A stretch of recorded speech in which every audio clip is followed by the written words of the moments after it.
Parliament సభ్యుడిగా 2 సార్లు మిథున్ రెడ్డి గారిని గెలిచేయడం జరిగింది. అలాగే రాజంపేట కానీ రాయచోటి కానీ ఈ పార్లమెంటు పరిధిలో ఉన్నటువంటి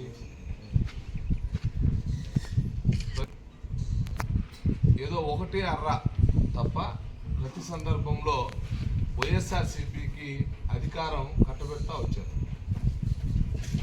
అయినా దురదృష్టం ఏంటంటే పార్లమెంట్ సభ్యుడిగా 2 సార్లు ఎంపికైనటువంటి మిథున్ రెడ్డి గారికి కానీ స్థానికంగా ఎన్నికైనటువంటి వైకాపా నాయకులు లేకపోతే స్థానిక ప్రజాప్రతినిధులు ఎవ్వరూ ఈ ప్రాంత అభివృద్ధి మీద ప్రజల యొక్క అవసరాలు ఏమున్నాయో అవసరాలు తీర్చడం, గ్రామాల్లో మౌలిక సదుపాయాల కల్పన కోసం పనిచేసినటువంటి పాపనే పని. రాయచోటిని కూడా జిల్లా హెడ్ క్వార్టర్ చేశారు, కానీ ఆ జిల్లా కేంద్రానికి ఉండాల్సినటువంటి కనీస సౌకర్యాలు కూడా కల్పించలేనటువంటి దుస్థితి. రాయచోటి ఒక మురికి కూపంగా తయారు చేశారు. రాజంపేట డివిజన్ జగన్మోహన్ రెడ్డి గారి యొక్క ఫ్యామిలీకి రాజశేఖర్ రెడ్డి గారు, రాజారెడ్డి గారు వాళ్ళందరూ కూడా రాజకీయం చేయడానికి ఆర్థిక వనరులు సమకూర్చినటువంటి ప్రాంతం మంగంపేట, రాజంపేట రెవెన్యూ డివిజన్. అంతేకాకుండా వాళ్ళకు అవసరమైనటువంటి గొడవలకు, రాజకీయ సభలకు మెన్ పవర్ని కూడా ఇచ్చినటువంటి ప్రాంతం. ఈరోజు ముఖ్యమంత్రులుగా వాళ్ళ కుటుంబానికి 2 సార్లు అధికారం వచ్చినా కూడా ఈ రాజంపేట పార్లమెంటు అభివృద్ధి నోచుకోలేదు. జగన్మోహన్ రెడ్డి అన్న నవయువకుడు ఒక ముఖ్యమంత్రి అయితే కొంత మేలు జరుగుతుందేమో అని చెప్పి మళ్ళా ఒకసారి భ్రమపడ్డారు. కానీ ఆయన రాజంపేట పార్లమెంటులో ఒక పెద్ద ఎత్తున వలసలు పోతున్నారే, విదేశాలకి పొట్ట చేత పట్టుకొని, లేకంటే పక్క రాష్ట్రాలకు పోయేటువంటి వలసలు పోయేటువంటి సంఖ్య అధికంగా ఉండే ఈ ప్రాంతాల్లో, ఈ ప్రాంతంలో ఒక పరిశ్రమ పెడదాము అని చెప్పేటువంటి ప్రయత్నం ఎవ్వరూ చేయలేదు. ఈయన హార్టికల్చర్ హబ్బు చేస్తా అని చెప్పాడు, దాన్ని మర్చిపోయాడు. టమోటాకు సంబంధించి ప్రాసెసింగ్ యూనిట్ పెడతా అన్నాడు, అది మర్చిపోయాడు. చింతపండు అధికంగా దొరుకుతుంది మన ప్రాంతంలో. ఆ చింతపండుకు సంబంధించి మీరందరికీ ఒక ఉదాహరణ, ఒకప్పుడు మనం గ్రామాల్లో జీలకర్ర, చింతపండు, ఉప్పు కలిపి దంచుకొని తినేటువంటి వారు. అదే చింతపండుని ఈరోజు 5 స్టార్ హోటల్స్లో లేకంటే మనం ఫ్లైట్ ఎక్కితేనో దాన్ని ఈరోజు విలువైనటువంటి వస్తువుగా మనకే ఇచ్చేటువంటి పరిస్థితి. వాల్యూ ఎడిషన్స్ కలిపి మార్కెటింగ్ చేస్తే మన ప్రాంతంలో పండేటువంటి ఈ పండ్లకు ఏదైతే ఉందో దానికి విపరీతమైనటువంటి మార్కెట్ ధర ఉంది. ఇవన్నీ ఏమీ ఆలోచన చేయలేదు. ఎంతవరకు ముగ్గురాయి దోచుకొని పోదామా, అక్రమంగా ఎలా తరలిద్దాం, ఇసుక ఎలా కర్ణాటక తోలుదాం, ఇది తప్ప వాళ్ళకి ఇంకొకటి. డ్యాములు ఎలా కూలిపోతాయా, ఎప్పుడెప్పుడు కూలిపోతాయా, వాటిని మనమే కాంట్రాక్ట్ తీసుకొని కడదామా, మళ్ళా డ్యాములు ఎప్పుడెప్పుడు పోతాయా, వాటిని మళ్ళా ఎట్లా కాంట్రాక్ట్ తీసుకొని కడదామా. ఈరోజు అన్నమయ్య ప్రాజెక్టు కొట్టుకొని పోయి 3 సంవత్సరాలు. ఆ ప్రాజెక్టు నిర్మాణం చేద్దామనేటువంటి చిత్తశుద్ధి కూడా లేదు. ఏ ఇసుక వీళ్ళు కర్ణాటకకు రోజు 100 లారీలు తోలుతారు, 100 లారీలు అమ్ముతున్నారు. అది డొమెస్టిక్గా కానీ లేకపోతే స్మగ్లింగ్ రూపంగా. దాంట్లో వచ్చేటువంటి డబ్బు ఏదైతే ఉందో సుమారు రోజుకు 1 కోటి నుంచి 2 కోట్ల రూపాయల మధ్యలో రమారవి ఇసుకలో డబ్బు వస్తుంది. ఈ 3 సంవత్సరాల కాలంలో వచ్చినటువంటి ఆ డబ్బు ఏదైతే ఉందో దాంట్లో 50% ఖర్చు పెట్టినా మళ్ళీ అన్నమయ్య ప్రాజెక్టు పూర్తయింది. అన్నమయ్య ప్రాజెక్టు పరిధిలో ఉన్నటువంటి ఇసుక వీళ్ళు ఏదైతే తరలించి అమ్ముకున్నారో దాంట్లో 50% డబ్బు దానికి ఆ ప్రాజెక్టును ఖర్చు పెట్టింటే ఈరోజు అన్నమయ్య ప్రాజెక్టు పూర్తయిండేది. ఈ ప్రాంత ప్రజలందరూ కూడా కొంత కరువు నుంచి బయటపడి ఉన్నారు. ఇలాంటి ఆలోచన ఎప్పుడూ అర్థవంతమైనటువంటి చేయదు. మిథున్ రెడ్డి గారు తన యొక్క పరపతినంతా కూడా సొంత లాభం, ఎలా ఆర్థికంగా స్థితిమంతులు కావాలి. దురదృష్టం ఏంటంటే గతంలో ప్రజాప్రతినిధులు అనేవాళ్ళు అభివృద్ధిలో పోటీ పడేవాళ్ళు, ఒకరిని చూసి ఒకరు. నా ప్రాంతానికి ఈ ప్రాజెక్టు కావాలా, నా ప్రాంతానికి ఈ రోడ్డు వేయించుకోవాలా, నా ప్రాంతానికి బస్సు సౌకర్యం కల్పించుకోవాలా, నా ప్రాంతానికి రైల్వే సదుపాయం కావాలా.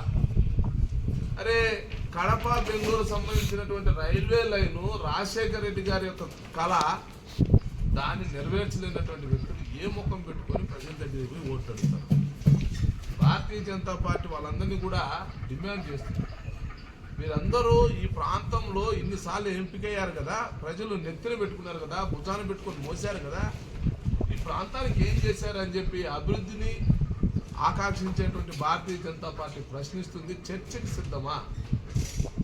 వైఎస్ఆర్సీపీ నాయకులు చర్చకి రావాలి. ప్రజలని మభ్యపెట్టి మాయ చేసి కులం పేరు మీద ఒక రకమైనటువంటి విద్వేషాలు నింపి రాజకీయ పంపం గడుపుకోవాలనుకోవడం ఏదైతే ఉందో ప్రమాదకరం. ఈ ప్రమాదకరమైనటువంటి ఆటను జగన్మోహన్ రెడ్డి ఆడుతున్నారు. ఆయన్ను చూసి కింద ఉన్నటువంటి ప్రజాప్రతినిధులు అందరూ కూడా చేస్తున్నారు. వ్యవస్థలను నిర్వీర్యం చేశారు. ఈరోజు ఆంధ్రప్రదేశ్ అంటే ఒకప్పుడు అక్షరమాలలో ఏ విధంగా అయితే మొదటిలో వచ్చిందో, ఈరోజు అవినీతిలో ఆంధ్రప్రదేశ్ మొదటికి వచ్చింది. అభివృద్ధికి ఒకప్పుడు చిరునామా ఆంధ్రప్రదేశ్, ఈరోజు అనాథ పాలైనటువంటి స్థితికి ఆంధ్రప్రదేశ్ చేరుకుందని చెప్పి పక్క ప్రాంతాల్లో నివసిస్తున్నటువంటి వాళ్ళందరూ కూడా మన పట్ల సానుభూతి వ్యక్తం చేసేటువంటి పరిస్థితి ఆంధ్రప్రదేశ్.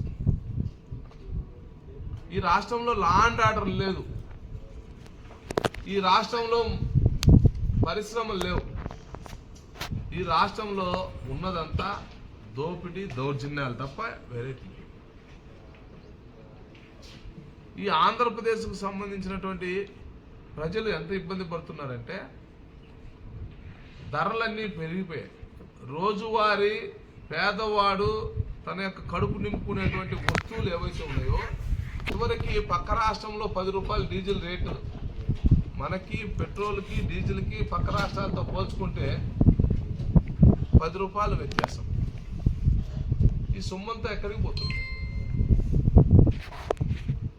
అధికంగా మా దగ్గర డీజిల్ పెట్రోల్ మీద సెస్ వసూలు చేసి, రోడ్ల పేరు మీద సెస్ వసూలు చేస్తారు, అమరావతి పేరు మీద సెస్ వసూలు చేస్తారు.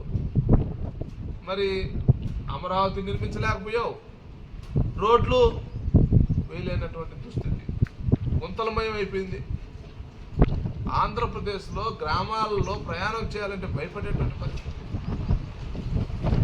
జగన్మోహన్ రెడ్డి గారు మాత్రం పొద్దున్న లేచినా నుంచి భూపతంపుడు ఉపన్యాసాలు. అందుకే ప్రజలు అర్థం చేసుకున్నారు, ఈయన ఇంకొకసారి రాష్ట్రంలో అధికారంలోకి వస్తే ఆంధ్రప్రదేశ్ రావణ కాష్టం అయిపోతుంది, రావణ కాష్టం అయిపోతుంది. ఎవ్వడు పెట్టుబడి పెట్టాలి, నేను ఒక 10 ఎకరాల భూమి కొనాలి, ఒక పరిశ్రమ స్థాపించాలి, ఒక 100 మందికి ఉపాధి కల్పించేటువంటి మార్గాన్ని చూడాలనేటువంటి వాడు ఎవరైతే ఉన్నారో వాళ్ళందరూ పలాయనం తెగిస్తారు. ఎవరికి నమ్మకం లేదు. ఏబుల్ గవర్నమెంట్, స్టేబుల్ లీడర్షిప్ ఉంటే ఆ ప్రాంతం చాలా అభివృద్ధి చెందుతుంది. ఇతనికి అంత మద్దతు ఇచ్చారు, 151 మంది ఇచ్చారు. ముఖ్యంగా రాయలసీమలో అయితే 52 స్థానాలకు గాను 49 స్థానాలు ఏకపక్షంగా కులాలు, మతాలు, ప్రాంతాలు, ఫ్యాక్షన్ రాజకీయాలకు అతీతంగా కట్టబెట్టారు. మరి గాలేరి నగరి ఏమైంది? హంద్రీనివా ఏమైంది? ఊరికే నువ్వు చెప్పుకోవడం కోసం, ప్రజలకి ఒక మభ్యపెట్టడం కోసం కుప్పంకు నీళ్ళు ఇచ్చాయని చెప్తాను. మరుసటి రోజు నుంచి ఆ నీళ్లు కూడా రావు. ఆడున్నటువంటి తాత్కాలికమైనటువంటి గేట్లు కూడా ఎత్తుకొని పోయారు. అక్కడెక్కడో విశాఖపట్నంలో ఫ్లోటింగ్ బ్రిడ్జ్ చేస్తా అని చెప్తావు, టూరిజం పెంచడానికి. ఆ ఫ్లోటింగ్ బ్రిడ్జ్ మరుసటి రోజే కొట్టుకొని ఆడుతా ఆంధ్ర అని చెప్పి పెద్ద ఎత్తున నిధులన్నీ కూడా బొక్కేశారు మీరందరూ. అదే నిజమైనటువంటి క్రీడాకారులందరికీ అవకాశం ఇవ్వకుండా క్రికెట్ను కూడా వైకాపా మయం చేసినటువంటి వాళ్ళు మీరు. ఎవరిని మభ్యపెట్టడానికి, ఎవరిని మోసం చేయడానికి ఇలా చేస్తున్నారు? ఆంధ్రప్రదేశ్ ప్రజల పట్ల మినిమం ప్రేమాభిమానాలు లేవు. ఆంధ్రప్రదేశ్ని పోటీ పడేటట్లు ప్రపంచంతో తయారు చేయాలనేటువంటి మినిమం ఇంకిత జ్ఞానం లేనటువంటి ప్రభుత్వం బాధాకరం. ఈ రాష్ట్రంలో సగటు ఆంధ్రుడు ఒకప్పుడు గర్వపడేవాడు, నేను ఆంధ్రప్రదేశ్ చెందినటువంటి వాడని. ఈరోజు నిజంగా గుండెల మీద చేసుకొని చెప్తే ఎవడే కానీ సగటు ఆంధ్రుడు బయట ప్రాంతాలతో పోల్చుకునేటువంటి పరిస్థితులు లేడు. వాడి బాధ ఎవరు చెప్పుకోవాలి?